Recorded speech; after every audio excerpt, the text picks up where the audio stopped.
नमस्कार मंडळी, आई आणि ऋणीतमध्ये तुमचं मनापासून स्वागत आहे. आजचा दिवस खूप खास आहे कारण आज आहे श्रावण महिन्यातील पहिला सोमवार आणि त्याचबरोबर नागपंचमी. श्रावण महिना म्हटलं की मनात एक वेगळीच प्रसन्नता येते. सकाळची शांत वेळ, देवाचं नामस्मरण, घरातली लगबग, उपवासाचे पदार्थ आणि सणाच्या निमित्ताने घरात येणारं एक वेगळंच चैतन्य. आणि आज तर पहिला श्रावणी सोमवार असल्यामुळे सकाळपासूनच घरात छान उत्साहाचं वातावरण होतं. म्हटलं आजचा हा माझा पूर्ण दिवस तुमच्याबरोबर शेअर करूयात. चला तर मग सुरुवात करूया अगदी सकाळपासूनच. सकाळी उठल्यानंतर सगळ्यात आधी माझ्या घरातली नेहमीची कामं आवरून घेतली. सोमवार असल्यामुळे माझ्या नवऱ्यानेही उपवास केला होता.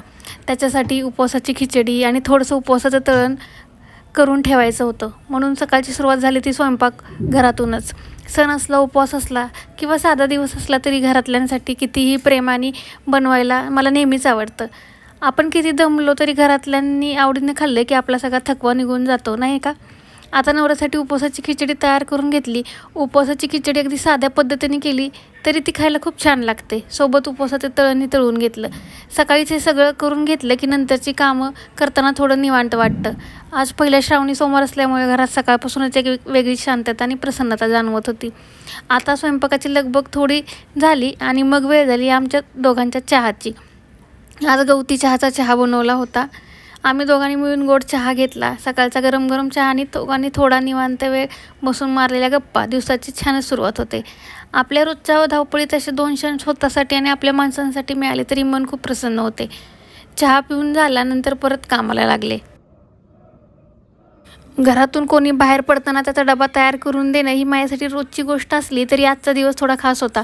आज श्रावणातला पहिला सोमवार होता आणि मनात देवाचं नामस्मरण सुरूच होतं. इकडे रोनितही तयार झाला होता. आज स्कूलला सुट्टी नव्हती. तो ब्रेकफास्ट करत होता. त्याचंही आवरून झाल्यानंतर मी त्याला स्कूलला सोडून घरी माघारी आले. रोनितला सोडून आल्यावर मनात एकच विचार होता, आज नागपंचमी आहे, त्यामुळे आता घरात नागपंचमीची तयारी करायची. नागपंचमी म्हटलं की आपल्याकडे घराघरात एक वेगळंच वातावरण असतं. आजच्या दिवशी उपवासाचे पदार्थ, नैवेद्य आणि देवपूजाला विशेष महत्त्व असतं. म्हणून आता मी नागपंचमीसाठी स्वयंपाकाची तयारी सुरू केली. आज नैवेद्यासाठी मी गोड पुरणपोळी, कुरकुरीत पालकाची भजी, पापड कुरडई, झणझणीत कटाची आमटी आणि गरम गरम भात असा नैवेद्य तयार करणार आहे. पुरणपोळी करण्यासाठी चणा डाळ मी कुकरला शिजवून घेतलेली आहे. शिजवताना त्यात थोडंसं हळद आणि तेल टाकून चांगली मऊसूत शिजवून घेतलेली आहे. आणि शिजल्यानंतर त्यातलं जे काही जास्तीचं पाणी होतं ते एका भांड्यात काढून घेतलेलं आहे. त्या पाण्यातच आपण नंतर कटाची आमटी करणार आहोत. आता कुरकुरीत पालकाची भजी करणार आहे. तर मी ताजा पालक घेऊन तो छान बारीक कापून घेतला. त्याच्यामध्ये बेसन, ओवा आणि आवश्यक मसाले साहित्य घालून भजीचं मिश्रण तयार करून घेतलं. पापड आणि कुरडईसुद्धा तळून घेतलेली आहे. पापड छान कुरकुरीत तळलेले आहेत, सोबत कुरडई पण तळलेली आहे.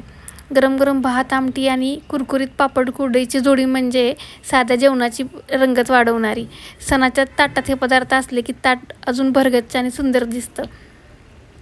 गरम गरम तेलात पापड कुरडई तळून घेतल्यानंतर मी पालकाची भजी सोडलेली आहेत. बाहेरून कुरकुरीत आणि आतून मऊ अशी पालकाची भजी खायला एकदम मस्त लागतात. गरम गरम भजी पाहिली की 1-2 खाऊन बघण्याचा मोह तर होतोच, पण आज आपला उपवास आहे, आज आपण खाऊ शकत नाही. त्याच्यानंतर झणझणीत कटाची इकडे आमटी करायला घेतलेली आहे. पुरणासाठी शिजवलेली जी डाळ होती त्या डाळीपासून आपण ही कटाची आमटी करणार आहेत. त्याच्यामध्ये मी थोडंसं आपला लसूण खोबऱ्याचं वाटण घालून, थोडे मसाले घालून घरगुती तिखटपणाचा छान समतोल साधून आमटीला झणझणीतपणा आणि खमंग अशी बनवलेली आहे. गोडसर पुरणपोळीचा घास आणि त्यासोबत तिखट झणझणीत कटाची आमटी, हे कॉम्बिनेशन म्हणजे एकदम अप्रतिम. इकडं नैवेद्यासाठी मी 2 छोट्या पुरणपोळ्या लाटून घेतलेल्या आहेत आणि छान भाजून काढलेल्या आहेत. पुरण करताना त्याच्यामुळे मी वेलचीची पूड टाकली आहे. त्याच्यामुळे पुरणपोळी भाजताना सगळ्या घरात खूप छान असा घमघमाट सुटला होता. मस्त गोड वास येत होता. आता स्वयंपाक आणि घरची कामं बऱ्यापैकी झाली आणि मग वाटलं आज नागपंचमी आहे तर छान तयार होऊयात. म्हणून मी एक साडी नेसली. साडी नेसली की सणाचा माहोलच बदलून जातो. थोडेसे तयार झाले, नेलपेंट लावले आणि सणासाठी तयार झाल्यावर मनास एकदम प्रसन्न वाटलं. आपण रोजच्या जीवनात साधे कपडे घालून घरची कामं करत असतो, पण सणाच्या दिवशी साडी नेसून तयार झाले की स्वतःलाही छान वाटतं आणि दिवसही खास वाटतो. असा आज माझा आजचा नागपंचमीचा लूक तयार झालेला आहे. साधीशी साडी, थोडंसं आवरून घेतलेलं आणि मनात सणाचा आनंद. सण मोठा असो किंवा छोटा असो, तो मनापासून साजरा केला की त्याची मजाच वेगळी असते. नागपंचमी म्हटलं की मला माझ्या लहानपणीच्या गावाकडच्या आठवणी हमखास आठवतात. त्यावेळी नागपंचमी म्हणजे फक्त पूजा किंवा नैवेद्य नव्हता, तर गावातल्या सगळ्या बायकांसाठी आणि मुलींसाठी तो एक छोटासा उत्सव असायचा.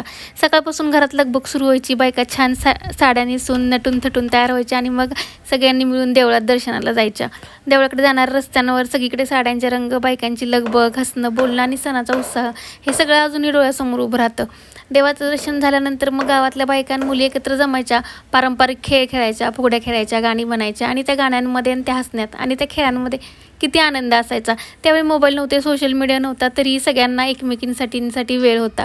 कधी कधी वाटतं आपण मोठं झालो आहे आणि काळ पुढं गेला आहे, पण मन मात्र अजून त्या गावाच्या अंगणात, त्या सणाच्या दिवसात आणि त्या जुन्या आठवणींमध्येच कुठेतरी राहून गेलेलं असतं. नागपंचमीची आठवण माझ्यासाठी अशीच आहे. आजचा पहिला श्रावणी सोमवार अशा भक्तिमय वातावरणात सुरू झाला आणि मंदिरात महादेवाचं दर्शन घेऊन मन प्रसन्न झालं. सण म्हणजे आपल्या माणसांबरोबर वेळ घालवणं, आपल्या परंपरा जपणं आणि देवाचा आशीर्वाद घेऊन मनापासून आनंद साजरा करणं. म्हणूनच मला हे माझे सगळे क्षण व्हिडिओमधून तुमच्यासोबत शेअर करायला खूप आवडतात. तुमच्याही घरी आज नागपंचमी आणि पहिली श्रावणी सोमवार कसा साजरा केला मला कमेंटमध्ये नक्की सांगा. तुम्हाला हा घरगुती सणाचा व्लॉग आवडला असेल तर व्हिडिओला लाईक करा, कमेंट करा आणि आई आणि रोनित चॅनेलला सबस्क्राईब नक्की करा. तुमचा एक लाईक, छोटासा कमेंट आणि पुढचे व्हिडिओ बनवण्यासाठी मला खूप प्रोत्साहन देतो. पुन्हा भेटूया अशाच एका सुंदर दिवसांच्या आठवणीसोबत. तोपर्यंत हर हर महादेव. नागपंचमीच्या हार्दिक शुभेच्छा.